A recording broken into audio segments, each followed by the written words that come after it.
galera do Central HQ, bem-vindos a mais um vídeo aqui do canal. É basicamente uma parte 2 aí dos rumos da Marvel nos quadrinhos, né? Os novos rumos da Marvel nos quadrinhos. Apesar que eu vou abordar um pouco sobre a Guerra Civil 2, vou falar sobre a morte de um personagem muito importante que ocorreu na edição número 2.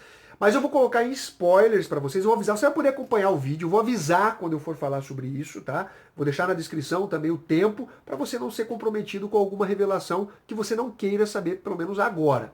Então, galera, vamos começar falando, até complementando algumas coisas que eu falei já no primeiro vídeo. Se vocês repararam, eu falei de diversos personagens, principalmente com foco nas mudanças dos quadrinhos para se adequarem ao universo cinematográfico. Pô, isso está realmente muito complicado. E muita gente tocou no ponto das minorias, da inclusão, né? Essas ações afirmativas e tal.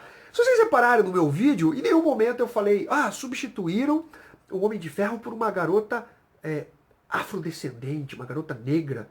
Porque não me interessa a cor do personagem. Entendeu? Então eu acho que esse negócio de vamos colocar minorias, isso tá dando no saco. E eu vejo muita gente aplaudindo isso, mas são pessoas que normalmente não compram HQs. É aquela, puta, eu tô achando essa iniciativa muito bacana. Aí você pergunta, mas você vai comprar? Não. Quer dizer, querem fazer política com o dinheiro dos outros. É muito interessante isso, né? Você fazer política com o que é dos outros. Porque quem mantém esse mercado são os dinossauros, sabe? São os leitores antigos.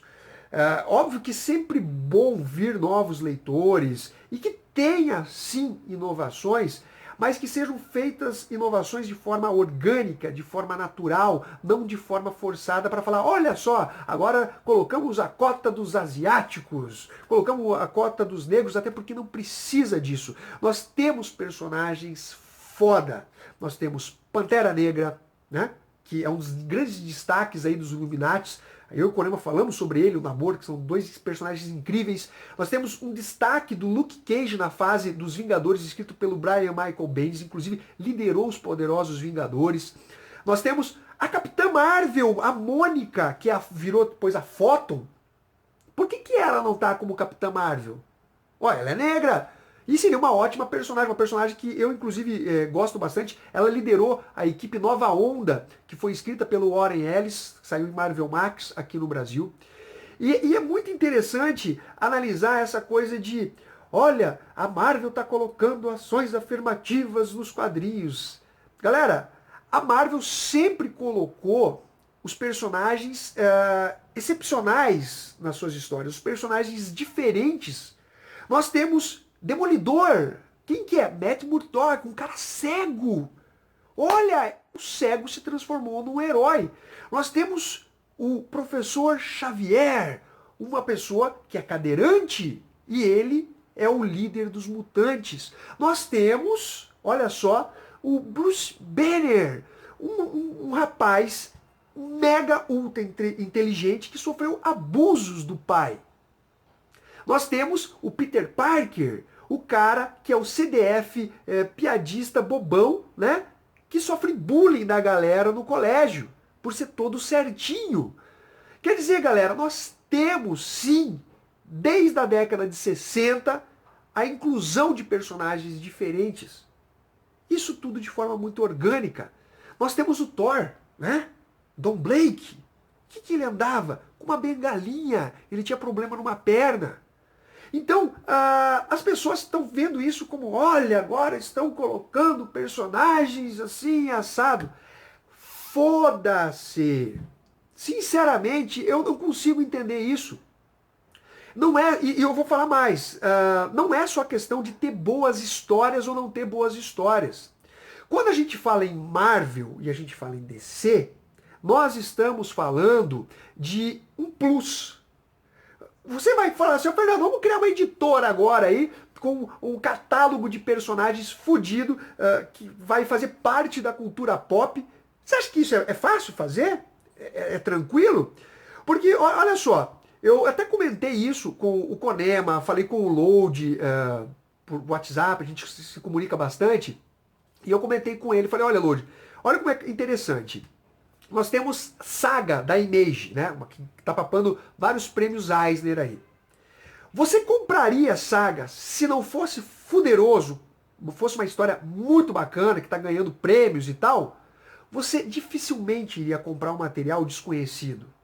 Então, quando a gente fala em Marvel, em DC, nós estamos falando de personagens que têm a sua essência já estabelecida. Então, quando você fala em Incrível Hulk, você pensa em Robert Bruce Banner, em Homem de Ferro, em Tony Stark. E você consegue visualizar isso na mente da população. Então, quando você fala que você é fã do Homem de Ferro, é do Homem de Ferro Tony Stark. Então, independente de ter histórias boas ou ruins, aquela pessoa que é muito fã do personagem, ela vai acabar acompanhando o personagem. A partir do momento que você desconstrói, destrói esse personagem, a pessoa não vai mais atrás dele, porque a marca do personagem já não existe mais. A essência. Nós temos o incrível Hulk, que é o humano amaldiçoado pelo monstro, a ira, bababá, desde a infância, sofrendo abusos do pai. Esse é o Hulk, essa é a construção. Agora nós temos o Amadeus Cho, que é um cara que é o Hulk por hobby. É divertido ser Hulk. A essência do personagem não bate. Nós temos o Steve Rogers, né? O soldado franzino, na verdade nem soldado, um garoto franzino que queria servir ao seu país e tal. Então nós temos essa essência do personagem que está simplesmente sendo jogada no lixo. E eu falo, olha só, eu compro basicamente tudo do Hulk, vocês sabem disso. Eu compro inclusive material importado, os encadernados que saem, eu compro. E eu compro desde a fase mais sem vergonha do personagem, tá? Até a mais épica. Mas eu compro mesmo a fase ruim. Até do Hulk vermelho eu comprei. Agora, você vai falar, Fernando, você vai comprar essa do Amadeus Cho? Eu li e é uma bosta, é uma porcaria, eu não vou comprar. Quer dizer, a Marvel está fazendo com aquele dinheiro que eu fosse investir nas publicações do Incrível Hulk, vai investir em outra coisa. Não é só uma questão de minorias, de coisa, é qualidade de história. Então, é aquela coisa, todos esses títulos que estão saindo aí, eu sou acostumado a comprar coisa, a maioria das coisas do Thor, do Hulk, do Homem de Ferro, dos Vingadores. Só que daí você vai olhar e vai falar, porra, mas esses não são os personagens que eu aprendi a gostar. Não são os personagens que eu gosto. Então, eles terão que ter um atrativo muito grande para me levar a comprar essas histórias. Então, ou as histórias vão ser muito, muito legais, ou eu não vou comprar. E muita gente vai fazer isso. Pelos comentários do primeiro vídeo que eu fiz sobre os novos rumos da Marvel, você percebe isso. Óbvio que tem vozes discordantes. E respeito quem não concorda, que acha legal isso. A questão é, será que vai se manter? Vender a número 1, vender a número 2, tudo bem. Mas será que vai continuar vendendo bem? Porque muita gente, leitores antigos, estão virando o rosto. E queiram ou não, meus amigos, quem sustenta essa porra são os leitores antigos. Ninguém é contra. Isso que é preciso entender. Ninguém é contra novidades, contra modificações. Só que isso tem que ser de forma bem feita, sem essa coisa de vamos chocar o público, vamos causar um alvoroço. Ah, mas o alvoroço vende. Acontece, galera, que o que funcionava no passado não funciona mais hoje. Ninguém tem mais saco para essas coisas de Capitão América da Hydra. Essas coisas que você sabe que não vai levar a nada. Ah, Fernando, mas olha, daqui a 1 ano os personagens voltam e tudo será como antes. Tudo bem. Só que a Marvel está correndo o risco de perder os seus leitores durante esse 1 ano e não vai ver a cor do dinheiro desses leitores durante 1 ano. Então não é uma coisa tão simples assim, simplesmente muda e foda-se, compra quem quiser. Pode ser. Só que a Marvel não vai ver o meu dinheiro. Ó, Fernando, as histórias da Riri Williams, do Homem de Ferro, são muito, muito legais, cara. Vale a pena. Eu vou comprar. Assim como eu tô achando as histórias da nova Thor. Mas se não forem legais, mas tem que ser legais mesmo, eu não vou me interessar. Foi o exemplo que eu dei de Saga, da Image. Se a história não é foda, meu amigo, os leitores não vão comprar um personagem desconhecido, um personagem que na verdade ele está usando uma roupagem do personagem clássico para chamar um pouco do público, mas não é o personagem em sua essência. E não tem problema nenhum a Marvel colocar esses personagens, mas desde que também deixe os personagens clássicos com suas publicações. Simplesmente a editora acabou com todos os personagens clássicos, mais um agora, em Guerra Civil 2, E quer que os leitores batam palma, que achem legal isso? Claro, o que eu falei, você pode achar, mas o que eu tô falando aqui é uma opinião, tá? Eu, particularmente, não tô gostando disso. E eu vi que a repercussão é mais negativa do que positiva.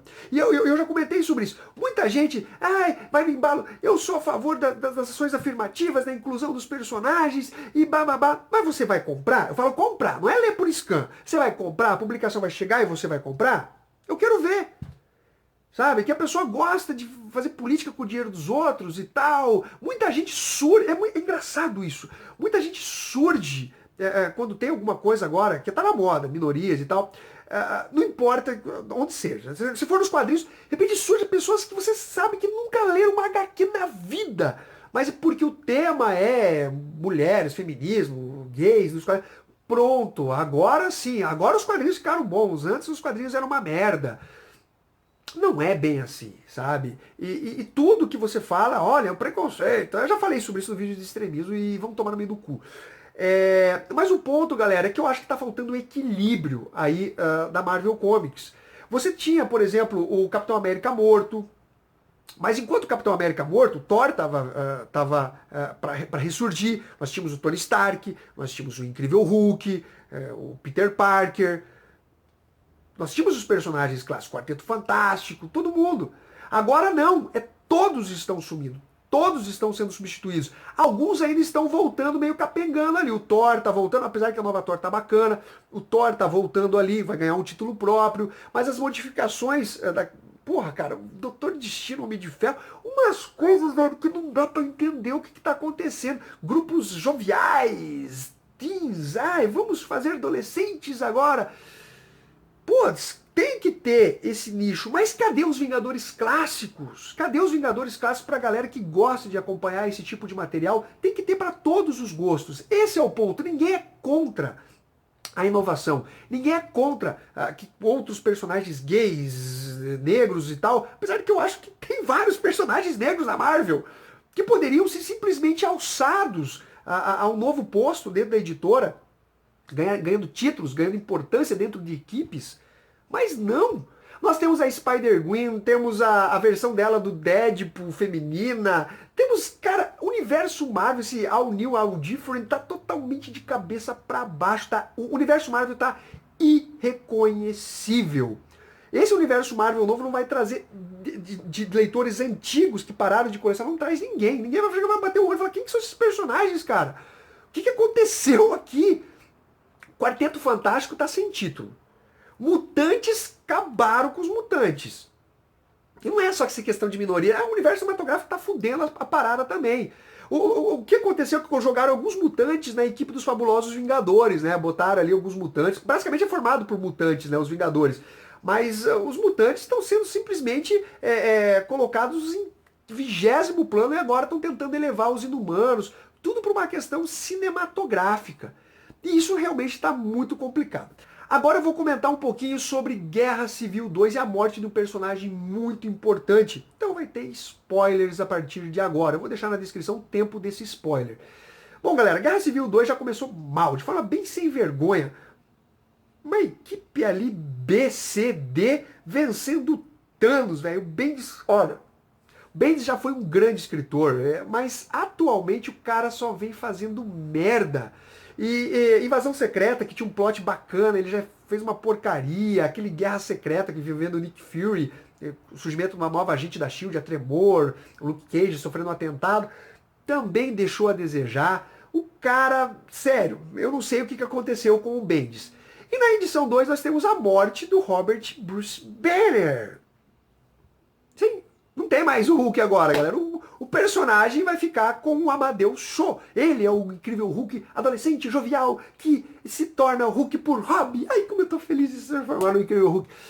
Bom, galera, primeiramente vamos apontar as incoerências e o quão mal feito foi essa morte do Bruce Banner. Primeiramente, a gente sabe que o Bendis, ele costuma descaracterizar os personagens. Ele tá pouco se fudendo pro que rolou antes. O que, de certa forma, tem os seus pontos positivos, mas pode vir a levar muitos pontos negativos. Eu acredito que a uma base você sempre vai ter que respeitar dos personagens. A gente percebe que os Vingadores dele quando ele começou a escrever, foram bem descaracterizados. Colocaram Homem-Aranha, Wolverine, só para inflar a equipe, personagens de peso para vender e tal. E ele conseguiu. Os Vingadores se tornaram aí uma febre, começou a vender que nem água os títulos dos Vingadores. Ponto positivo para ele.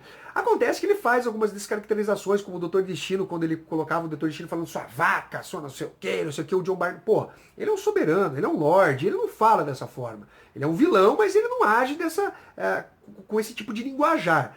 Então ele levou uma puxada de orelha do John Byrne. Mas, galera, o que eu quero apresentar para vocês é o seguinte, ele costuma descaracterizar os personagens. E a gente viu isso com o Clint Barton, né? Ele é o Gavião Arqueiro e é um herói. Ele não mata. Ah, Fernando, mas naquela história, escrita por quem? Ah, pelo Bendis ele matou não sei quem, matou Skrull, sei lá quem que ele matou. Sim, ele, como eu falei, ele modifica. Tem uma história muito interessante do Abominável, quando o Gavião Arqueiro está enfrentando ele, quando ele tinha título próprio, acho que foi lá na década de 80, e ele tá com uma flecha de adamantium, e no Abominável, que é um vilão, inimigo do Incrível Hulk, ele não usa essa flecha. Ele fala que não ia cometer um assassinato. Quer dizer, o Bendis, foda-se isso daí, foda-se. Aí depois nós temos a personalidade do Tony Stark, totalmente modificada, cada hora o cara tá de um jeito, né? Primeiro ele é contra o Capitão América, agora ele tá agindo como o Capitão América, e o Capitão América, numa situação tão importante, tá jogado de lado, né? Sinceramente, tudo muito confuso. E outro, Bruce Banner pedindo ajuda pro Clint Barton. Eles nunca tiveram qualquer grau de amizade. Nada. Eles nunca tiveram intimidade. Não tiveram aventuras juntos, sabe? Claro, participando da equipe dos Vingadores, uma coisa faz um flashback. Mas nunca foram personagens que se dessem bem, que eram amigos. Então, a última pessoa que o Bruce Banner ia pedir um favor seria para o Clint Barton.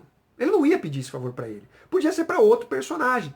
E depois nós temos a história, a questão, eu digo, da morte em si do personagem por uma flecha. Para quem acompanha o Incrível Hulk, as histórias do personagem, sabe o quão difícil é matar ele. Se fosse simplesmente fácil assim, a SHIELD já teria feito. O exército, o General Ross já teria feito isso. Colocava um sniper e matava ele. Só que isso já aconteceu. Na fase do Bruce Jones, com desenhos do Mike Deodato Jr. e do Lee Wicks, e depois acho que do John Romita Jr., tem um sniper, o Bruce Banner está dentro de um carro, na forma humana, e o sniper, pum, ele nem tá vendo a bala. Só que a hora que a bala quebra o vidro, né, entra aquele, tá transformado em Hulk e pega a bala com os dentes. O Bruce Banner já tentou suicídio. E não conseguiu porque o Hulk sempre protege ele. Então não seria uma flecha, ainda que tenha sido criada e desenvolvida pelo Bruce Banner, que faria isso. Tá? Mas vai falar, isso é uma questão pequena, o negócio é você analisar o contexto da história.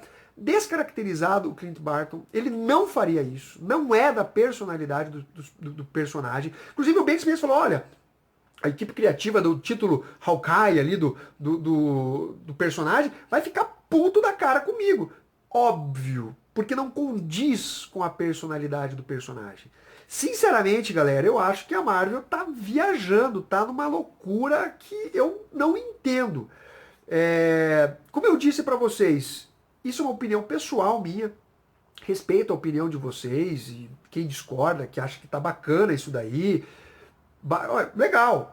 Então eu acho que a Marvel precisava ter um equilíbrio aí, manter os personagens clássicos, trazer outros personagens, fazer modificações, mudar o status quo dos personagens, tá? Pode sim mudar para ter novos rumos nas histórias dos personagens, mas não simplesmente limar e jogar eles para debaixo do tapete, ainda que alguns estejam aí querendo voltar como Thor, enfim, mas sempre bem modificados. Capitão América da Hydra, totalmente modificado.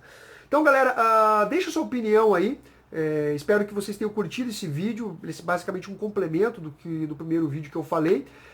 Eu vou fazer uma conferência com o João do blog Radiação Gama e do canal Eu Leio Gibi, e a gente vai se aprofundar mais um pouco nessa morte desse Vingador em Guerra Civil 2. Então eu espero que vocês acompanhem essa conferência que a gente pretende fazer. Então ficamos até a próxima. Fui!